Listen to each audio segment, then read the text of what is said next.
नमस्कार दोस्तों, सभी पेंशन धारकों का स्वागत करते हैं एक बार फिर से हमारे इस YouTube चैनल में। जी हाँ दोस्तों, इस वक्त की हम सभी के लिए बड़ी खबर निकलकर सामने आ चुकी है। ईपीएफओ कर रहा है अनदेखी, इसलिए पेंशनभोगी ईपीएस 95 न्यूनतम पेंशन 7,500 की डिमांड पर होगा बड़ा प्रदर्शन। जी हाँ दोस्तों, कर्मचारी भविष्य निधि संगठन जो पेंशन की अनदेखी कर रहा है, इसलिए ईपीएस 95 पेंशन धारकों ने यह निश्चय किया है कि न्यूनतम पेंशन 7,500 रुपए की डिमांड को लेकर एक बार फिर से बड़ा प्रदर्शन होने जा रहा है। तो आखिरकार प्रदर्शन कैसे, कब और कैसे किया जाएगा, इसके बारे में दोस्तों इस वीडियो के अंदर संपूर्ण रूप से जानकारी आप सभी को दी जाएगी। साथ ही दोस्तों बात करने वाले हैं पेंशन भोगियों के लिए मिली good news, fix medical allowance 3,000 रुपए और साथ कम्यूटेशन की बहाली 12 साल पर होने वाली है। डीओपीटीडब्ल्यू का दोस्तों आप सभी के लिए बड़ा आदेश निकलकर सामने आ चुका है। तो डीओपीटी का अंतिम आदेश क्या निकलकर सामने आया और फिक्स मेडिकल अलाउंस 3,000 कब से मिलेगा और कम्यूटेशन की बहाली 12 साल पर कैसे होगी, इसको लेकर पेंशन भोगियों और कर्मचारियों के लिए क्या गुड न्यूज निकलकर सामने आई है, इसके बारे में दोस्तों आज की इस वीडियो के अंदर बात करेंगे। वहीं दोस्तों बड़ी खबर सरकारी कर्मचारियों के लिए भी निकलकर सामने आ रही है। जी हां दोस्तों, लोकसभा से इसका लिखित में जवाब भी आप सभी के लिए आ चुका है। तो यहां पर जो है पुरानी पेंशन योजना होगी फिर से बहाली, इसको लेकर बड़ी खबर आई है कि ओपीएस के तहत 23 लाख सदस्यों को मिलेगा लाभ। जानिए कैसे उठाएगा पूरा फायदा ओल्ड पेंशन स्कीम का, इसको लेकर भी दोस्तों आज की इस वीडियो के अंदर संपूर्ण रूप से जानकारी आप सभी को दी जाएगी। इसलिए हम सभी सरकारी कर्मचारी और पेंशन धारकों से निवेदन करते हैं कि दोस्तों आज की इस वीडियो को आप लास्ट तक देखिएगा। और अगर हमारे चैनल पर पहली बार विजिट कर रहे हैं, हमारे वीडियो को आप पहली बार देख रहे हैं, तो दोस्तों हमारे चैनल को सब्सक्राइब करके बाजू में बने घंटे के निशान को भी ऑल पे जरूर सेलेक्ट कर लें। तो चलिए बिना किसी देरी के पेंशन धारकों और कर्मचारियों से जुड़ी तमाम बड़ी खबरों को सही, सटीक और तथ्यों पर आधारित आज की इस वीडियो के अंदर जान लेते हैं। जी हाँ दोस्तों, पहली बड़ी खबर की बात करें तो कर्मचारी भविष्य निधि संगठन कर रहा है अनदेखी, इसलिए पेंशन भोगियों ने ईपीएस 95 न्यूनतम पेंशन 7,500 की डिमांड पर प्रदर्शन करने का बड़ा फैसला आप सभी के लिए ले लिया है। जी हाँ दोस्तों, कर्मचारी पेंशन योजना 1995 के पेंशन धारकों द्वारा न्यूनतम पेंशन 1,000 रुपए से बढ़ाकर 7,500 रुपए करने की मांग कर रही है। सरकार और कर्मचारी भविष्य निधि संगठन की अनदेखी के नाराज पेंशन धारक चुनाव में विरोध की योजना बना रहे हैं और किसानों से समर्थन की अपील कर रहे हैं। भारत में कर्मचारी पेंशन योजना 1995 के पेंशन धारकों के द्वारा यह जो है मांग को तेजी पकड़ ली गई है। इस मांग ने और पेंशन भोगियों का यह आंदोलन सिर्फ आर्थिक सहायता की जरूरत ही नहीं है, बल्कि सामाजिक न्याय की भी मांग कर रहा है।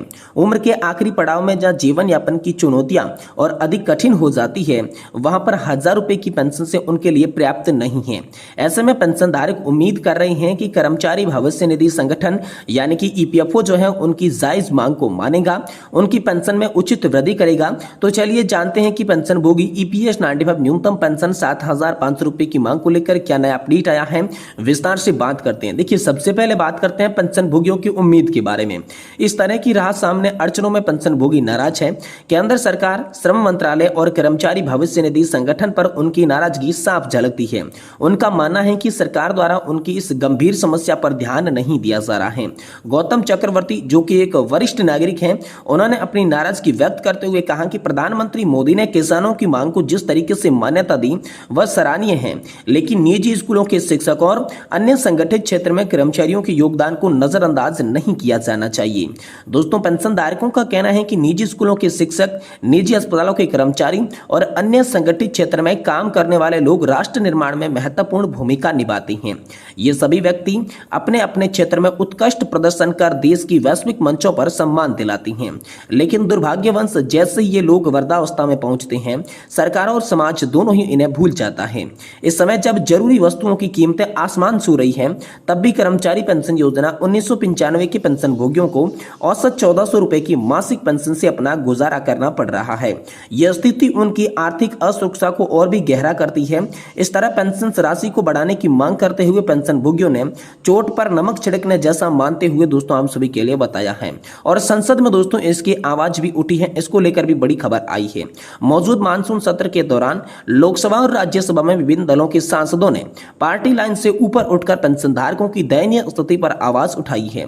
उन्होंने पेंशन वृद्धि की मांग को पुरजोर तरीके से प्रस्तुत किया है, लेकिन टीम मोदी पर इसका कोई भी खासा असर नहीं होता दिख रहा है।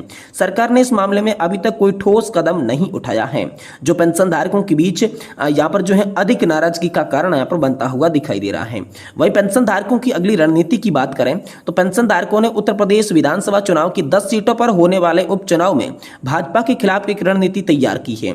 वे मानते हैं कि इस चुनाव के माध्यम से सरकार को श्रमिकों के प्रति किए गए खराब व्यवहार के लिए एक मूल्य चुकाना पड़ेगा। ये उपचुनाव पेंशन धारकों के लिए अपनी शक्ति प्रदर्शन करने का एक अहम यहाँ पर जो है मौका प्रदान कर रहा है। उन्होंने यहाँ पर सभी से बात की है। पेंशन धारकों ने किसानों से भी अपील की है कि वो उन्हें संघर्ष में उनका साथ दें।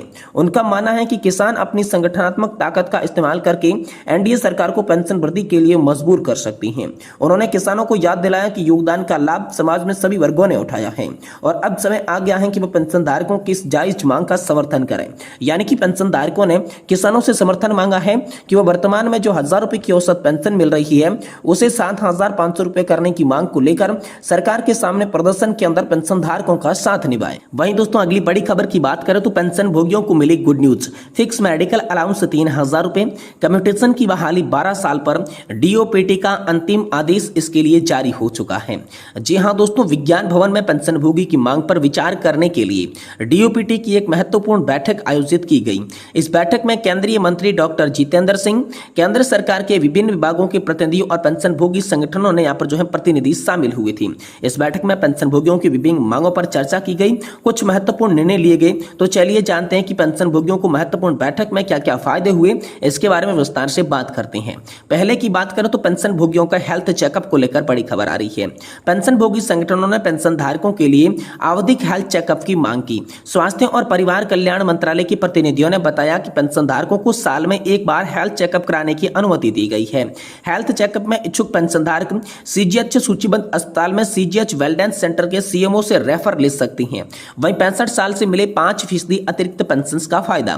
पेंशन बोर्ड के संगठनों ने 65 साल की उम्र में पेंशन के लिए 5% अतिरिक्त बढ़ोतरी की मांग की। डीओपीपीडब्ल्यू के जॉइंट सेक्रेटरी ने बताया कि इस प्रस्ताव पर स्वीकार करने के लिए वित्तीय स्थिति बिगड़ सकती है और राज्य सरकारों के पेंशन धारकों से भी ऐसी मांगे आ रही है। फिलहाल ये मामला विचाराधीन रखा गया है। वही दोस्तों फिक्स मेडिकल अलाउंस में बढ़ोतरी की बात करें तो नॉन सीजीएचएस के क्षेत्र में रहने वाले पेंशन धारकों के फिक्स मेडिकल अलाउंस में 1000 रुपए से बढ़ाकर 3000 रुपए करने की मांग की गई थी। स्वास्थ्य और परिवार कल्याण मंत्रालय के जॉइंट सेक्रेटरी ने बताया कि 7वें वेतन आयोग की सिफारिशों के अनुसार 1 जुलाई 2017 से फिक्स मेडिकल अलाउंस 1000 रुपए किया गया था। फिर भी पेंशन भोगी संगठनों ने पुनर्विचार की मांग की तो यह मामला हाल फिलहाल में विचाराधीन बताया जा रहा है। वही दोस्तों बात करें कि फैमिली पेंशन धारकों के लिए फिक्स मेडिकल अलाउंस की बात कही गई तो रेलवे बोर्ड ने फैमिली पेंशन धारकों की विधवा, तलाकशुदा और अविवाहित बेटियों को भी फिक्स मेडिकल अलाउंस और दोस्तों आरईएलएचजी देने का यहाँ पर जो है आदेश जारी किया है। वही रेलवे किराए में पेंशन धारकों और सीनियर सिटीजन को छूट मिले, यह भी मांग बड़ी आप सभी के लिए सामने आई। रेल मंत्रालय के पेंशन भोगियों और वरिष्ठ नागरिकों ने रेलवे किराए में छूट बहाल करने की मांग को खारिज कर दिया। वर्तमान में रेलवे दिव्यांग यात्रियों और विद्यार्थियों और रोगियों को छूट प्रदान कर रहा है। वही दोस्तों अगली बड़ी मांग की बात करें तो 30 जून और 31 दिसंबर को रिटायर्ड कर्मचारियों को एक इंक्रीमेंट का फायदा। जी हां दोस्तों, नेशनल इंक्रीमेंट के मुद्दे पर डीओपीटी के प्रतिनिधियों ने बताया कि मौजूद नियमों में संशोधन का मामला अटॉर्नी जनरल के साथ पुनर्विचार किया जाएगा और जल्द ही इंक्रीमेंट देने का आदेश भी आप सभी के लिए जारी किया जाएगा। और वहीं दोस्तों कम्यूटेशन की बहाली 12 साल पर। जी हां, पेंशन भोगी संगठनों ने केंद्र सरकार से कम्यूटेशन की बहाली 15 साल से घटाकर 12 साल करने की मांग की। डीओपीटी सचिव ने बताया कि इस पर विचार किया जा रहा है और जल्द ही निर्णय लिया जाएगा। इन निर्णयों से पेंशन भोगियों को काफी राहत मिलेगी, उनकी आर्थिक स्थिति और स्वास्थ्य सुविधा में सुधार होगा। सरकार द्वारा इन मुद्दों पर किए गए सकारात्मक कदम पेंशन धारकों के जीवन स्तर को बेहतर बनाने में मदद करेंगे। ये तमाम बड़ी खबरें आप सभी के लिए हाल फिलहाल में निकलकर सामने आई है। दोस्तों वीडियो की जानकारी अगर आपको पसंद आई है तो वीडियो को लाइक कर दें और हमारे चैनल को सब्सक्राइब जरूर कर लें।